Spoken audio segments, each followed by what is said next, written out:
I'm very grateful to be able to share this interview with Maggie Clark. Maggie's been studying tarot for many years and shared a lot of great information. My name is Maggie Clark. I'm a spiritual coach and healer. I've been studying tarot for 26 years. I also do astrology consultations. I'm an author of 365 Days of Tarot, Inspirational Tarot for Your Daily Life. I'm also a co-host of a podcast, Psychic Evolution, where you develop your psychic senses and do a lot of fun things. I practice Jinshin Jitsu, cranial sacral therapy, and remote healing. And also canine massage and Jinshin Jitsu for your animal companion.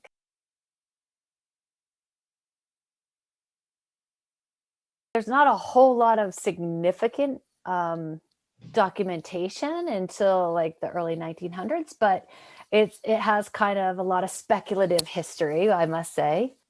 It is assumed to go back all the way to Egypt. Okay, so Thoth Hermes Trismegistus, which is basically, a huge philosopher in early Egypt, he was just amazing. He was just a philosopher of arcane wisdom. And so there are origins of the tarot that they've dated or have made associations with to his teachings and to his philosophies. And so that goes back, thousands and thousands of years ago, 6,000 years ago.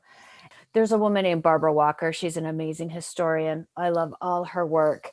And in her book on the tarot, she references taking some of that type of doctrine, that type of practice in Europe. And so because all the things from the middle or from Asia were moving into Europe, she thinks that there's a piece of how they used to embed their religious doctrines and their divination systems into cards and board games and playing card decks. So the word tarot has never officially been traced unless you look at Wikipedia. Wikipedia will say, oh, it comes from the word tarocchi, a mid 15th century playing cards in Italy, and yes, that could be maybe potentially some of it. In Barbara Walker's historical studies, she says that maybe it comes from Tara, who was a tantric Buddhist goddess. Okay. And she had 21 in tantric Buddhism, there was 21 incarnations of Mother Tara. Okay. And there's 21 major arcana cards if you leave out the Fool. And so there's some relationship. And then there's also a sacred divinatory dice board game that is same origin of the tantric Buddhism that has 56 squares. And those would relate to the 56 minor arcana cards. And so there is some speculation that maybe the word originated from that piece. But of course, this is all, who knows, The deck itself is created of, there's like 21 trump cards. Actually, there's 22, although the Fool sits out kind of a little bit outside of the 21 cards, only because it's represented by the number 0, which is outside of time and space. It's like the continuum of life. It represents all that is, was, and will be. So that sits a little bit by itself, but there's 22 major arcana cards and then there's 56 minor arcana cards. Tarot is basically the ancestors of modern playing cards. So before you had modern playing cards, they built tarot cards with these beautiful pictures, the king and the queen, the emperor and the empress, and the pope was the hierophant back then. And so they built all of these cards so that they could play. Now, everybody who deals with divination or cartomancy knows that there are messages behind every archetype. Okay, so as things progress, there's some speculation that all the ancient history and some of the mystery schools from Egypt were actually brought into Europe through the gypsies when they left Egypt. And they were big on cartomancy and divination tools and things like that. They're really well known for it. So there's a little bit of that influence that comes in. And there's also a game card from Turkey called Mamluk. And there's some origins or some similarities between the images and the type of things that created a deck of playing cards. So who's to say if the playing cards came first and then the divination came into play, or if they were exactly the same thing and you could use them either way. Okay. Wow. I know, it's kind of cool. Well, but what we do know is between, 1376 and 1450, the cards themselves, all playing cards that were like this, were banned and denounced. We have to remember that in Europe back then, there were not a lot of literate people. Mhm. Unless you were born in a certain type. I mean, most people were illiterate. So the mass general public couldn't read or write, but they could look at pictures. And they knew when they saw an emperor, it meant an emperor. And they knew when they saw a pope, it meant a pope. And they knew when they saw a chariot, it meant a chariot, like, so they were able to have a relationship to a different type of literature, basically, just through the images themselves. And so to say how exactly it came to be through, I believe, all of these things. I believe it came from the ancient mystery schools in Egypt. I believe it had influences from the Orient. Kind of had a little bit of a revival in the late 19th century and the 20th century for sure. And the revival started with, what was his name? Oh, yeah, Eliphas Levi. And he wrote The Doctrine and Ritual of Transcendental Magic. And this was in the late 1800s, was doing a lot of reference to the tarot cards. So, of course, William Rider and A.E. Waite are famous for making the Rider-Waite deck, which is just the most lasting tarot deck since the early 1900s. And they got together, and there was this huge spiritual movement at this time, a huge philosophical and spiritual movement, especially in America, also in Europe. With the Bringers of the Dawn, you had Aleister Crowley, you had H.P. Blavatsky. I mean, she actually referenced Levi's work as well. And so you had this huge resurgence of people that were like, whoa, there's more of this arcane wisdom. Let's revive it. Let's retrieve it. Let's remember it. Let's open these mystery schools again. Let's, really get in touch. And so they created the modern day tarot deck as we know it. Because the Rider-Waite deck is still the most used deck in the world right now. It's the oldest standing deck that hasn't been demolished and it's still here with us. And the artist was Pamela Coleman Smith. They were pulling all of these works together and trying to form a system. And that's when they started working with the Kabbalah and the Jewish alphabet. They assigned each letter of the Hebrew alphabet into the major arcana of the tarot cards. And so that now the Kabbalah is in play. Before that, it was never really connected to the tarot. Okay, they are completely different origins. But then all of a sudden, the relationship got formed, and then you have another piece of the puzzle that kind of got added into the tarot deck. So the way that I view tarot in like the modern age is that it's a combination of a lot of arcane wisdom, but most importantly, because of the pictures, it's the archetype wisdom that you remember in a collective consciousness of humanity. You remember that it's there for stirring something inside of you. Like, what does it mean when you see an emperor? Oh, it means authority and leadership, and it means all these really cool things. And what does it mean, when you look at the universe? Well, you're free and you're dancing with all the elements in complete working order and their highest vibration in the middle of space, like you have it made. It's effortless reality. So the images themselves really emphasize a feeling and generate a feeling of growth. Now, each one of those major arcana are keys. They are like doorways of consciousness that you can explore. And my belief is that in each key or each major arcana, you can unlock a door into knowing who you are. Now, the word arcana means mystery, knowledge, and way. And so each one of these arcanas, these major arcana cards, open up a mystery, open up wisdom of the ages. I believe we have all of these qualities within us. These are just the archetypes that we're looking at, and then we can learn from them. Now, the other arcane wisdom that's been around forever has been numbers. You can't have a science without numbers. So numbers come into play in the tarot deck, and then the elements as well. It's when you study 5 elemental theory with traditional Chinese medicine, the 5th element is the element of ether, or they call it wood. And that is the element of your life force energy. So the major arcanas in the tarot actually talk more about your life force energy than the minors do, because that is more of the spiritual, more the ether of the deck of tarot cards. So you have all those elements within. You're just looking at it as a new system. And when you study tarot, you study the elements very closely. At least I like to, only because each element, when you get to understand it, you can see how it shows up in human experiences. Now, traditional Chinese medicine, they talk about how they experience it in the body and how the body creates itself and how it functions and it has a relationship to each other through these elements, how it can be used for healing.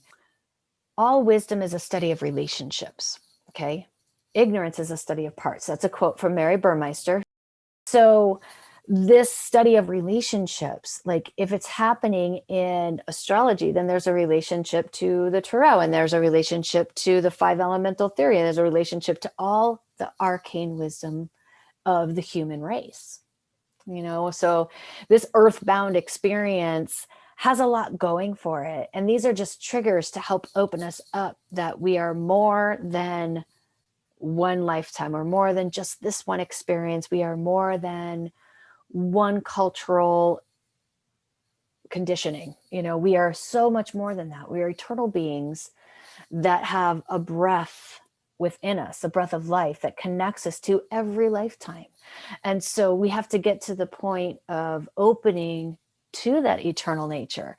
The deck of tarot cards takes you from the raw beginnings of the aces in the minor arcana all the way through connecting to the eternal nature of who you are. Like, it takes you on the journey, right, of life to show you that you are more than just this one incarnation, and to find your way back to your soul.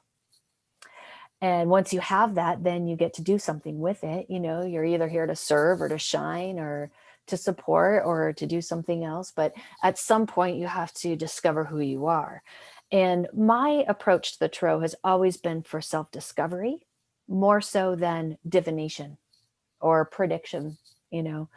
So can you do predictive readings? Absolutely. Everybody wants to know what's going to happen.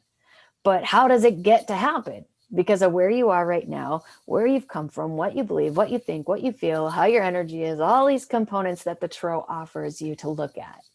And that's the beautiful study of the tarot, is that even though we don't know all of the roots and we don't know all the history and how it formed, I definitely believe in my heart that it was a system that people could connect with. People come for readings for all different situations. Okay. So a lot of people come to ask about relationships, job opportunities. You can ask any question of the cards. I really like the readings where we're looking at spiritual development. That's what I like to focus on the most in my work. That's why I like to be a spiritual coach, is because it's more about developing your spiritual belief system to work for you in your life. And this is just a means of, gathering and gaining information. So that's more of the focus of the work that I do. I watch some of the different readers on YouTube, and they're reading for the zodiac signs, most of them, and some of them will read every day, some of them will read once a month, all different kinds of things. But the same cards come up over and over and over again for those signs. I understand that is supposed to happen because energy is everything and everything is energy, and of course they're getting it. But how does that happen? I'm so fascinated by it. I don't know. If the universe wants to impart a message, that's one way of doing it, right? And remember, we're going through such a interesting time where there is a huge dynamic consciousness shift that's happening. So many people are getting ignited, so many people are getting tapped in. If the universe has a message for the masses, it's going to find a way of getting it here. So pretty much what we're going to do is we're just going to shuffle. I'm just going to shuffle these cards like this till I'm done. As I'm shuffling, I'm going to ask you first, do you have a question, or do you just want what I call a blanket reading? I want a blanket reading. Okay. I ask my higher self to connect with her higher self and to help me shuffle the cards. And so I'm just going to say, all right, I'm going to shuffle until I feel like I'm done. It's pretty much how easy it can be. And it takes as long as it takes. There's no, I don't shuffle for a certain amount of time ever. It's just a feeling that I get. So let me throw these down. All righty. I'll hold them up one at a time. So you just pick off the top of the deck? Is that how you do your readings? well, in this spread, I'm just going to do a quick 5-card spread for you. And so the first 4 cards are coming down, and then I use the bottom card as a focus. So that's just the way the spread's created. So the bottom card's the focus. The first card I put down is what you're building on or your recent past. The second card is where you are right now. The third card is kind of what the outcome card, what you're moving into. And then the fourth card is what I call an energy to use. And this is something that you have within you to help this process along, whatever process you're going through. So it's kind of cool. So we talk about the focus first, and it is the 4 of Cups. And this is not the traditional Rider-Waite deck. This is a deck called Tarot of the Ages, and one of my faves. And the 4 of Cups can mean a lot of different things, okay? There's a lot of different meanings. One, it is about attaining emotional security. But in this case, we see the Fool as the first card. Okay. So what I'm going to say, because of this relationship of these 2 cards together, I feel like you have been stirring the kettle and bringing up a lot of old emotional stuff to deal with. Okay. Because the 4 of Cups can also be overcoming emotional stagnation. When you have the Fool there, it's almost like, okay, it's time to take a risk.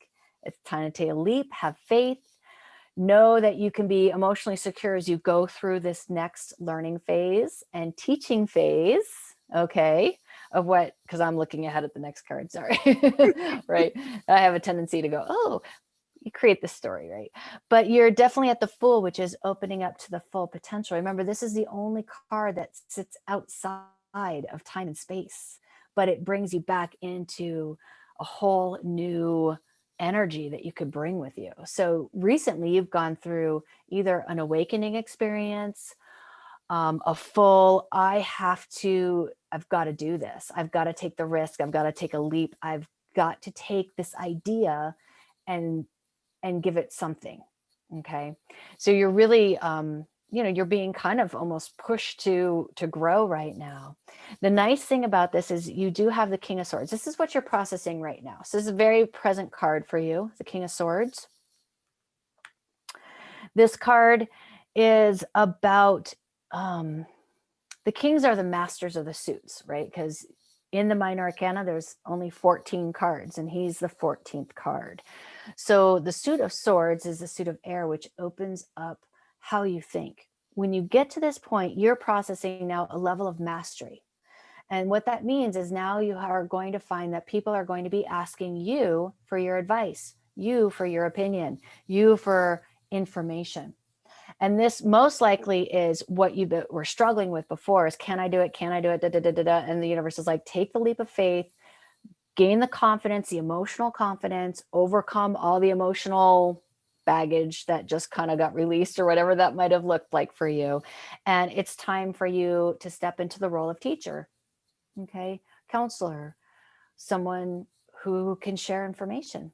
Okay. And that's what you're doing today, obviously, with this, but then in other aspects of your life, this is just one, but in other aspects, you're also contemplating, what does that look like?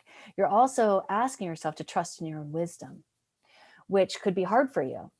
I feel like when it's coupled with the 4 of Cups, emotionally, you don't feel like you're always ready to trust your wisdom. You know your wisdom, but you don't always allow yourself to take action with that wisdom. Okay, so then we go to the 4th card, which is the energy to use, which is the 6 of Wands. The 6 of Wands says, all right, you have made a nice relationship to your life force energy, right? You're like connecting to your energy right now, and you're learning how to share your energy with others. Okay, you've got that down. You can do that with your hands tied. So why wouldn't people come and ask you for wisdom and advice? right? You already know how to share your energy with people. That's all you're going to be doing. So it gives you a comfort that there are some, there's been a nice blending of energy for you, a nice support for you as well. Okay, to allow you to then step into this new leadership role that the king's asking you to do. Okay. Now, this could also say that you've got someone that's close to you that also supports you in this too. You got an energetic backing as well. And it's blended. It's not like out of balance. It's very balanced. It's very much someone's got your back saying, yeah, you should do this too. Okay. And then your outcome is 8 of Cups. So all of this is going to get you to reflect a little bit more. Okay. The 8 of Cups is a card of reflection, but it's also about accepting more emotional responsibility, right? And that's one of these lessons that is apparent with the 4 and the 8 here, is that you had to overcome stagnation, emotional stagnation. You had to step up and become more emotionally secure. And now you get to process, what does it look like when I just take responsibility for all those feelings, for everything? Whether I dealt with it or not, whether I shoved it down or dealt with it, I now get to look, what does it feel like to be responsible for all that and do something with it? Okay. Because you're asked to be, the Fool's asking you to take action to do something with all these things. So how does that fit for you? Amazingly well. Perfect. That's all we need. We need amazingly well. So overall, just go for what I'm trying to go for and start trusting myself more and open up more. Well, and when you deal with the emotions that's behind it all, that's when you've got it made. Okay. You have to ask yourself, and you have wisdom. You have all of the wisdom that you need. You need to trust that you have that when you answer these questions, that you know yourself enough to know this. Okay. You ask, all right, where was I emotionally insecure? You have the answer right now with the King of Swords. There's no doubt you've got that wisdom. Okay. Just own it. Be like, okay, where was I emotionally stagnant? Right. And not moving and being fluid with my water element. Okay. Not trusting my intuition. Where was I not doing that? And right now you have the wisdom, whatever the answer is, it's true for you, the King of Swords. These cards don't lie, right? It's true. Okay.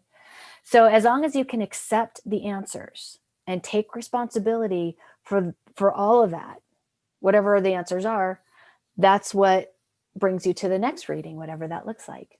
But that's the process of this reading. It's the energy flow from the leap of faith to trusting, right, in your inner wisdom that you can do this, to, okay, I can do this, but I am learning about how to be more emotionally responsible for myself in the process.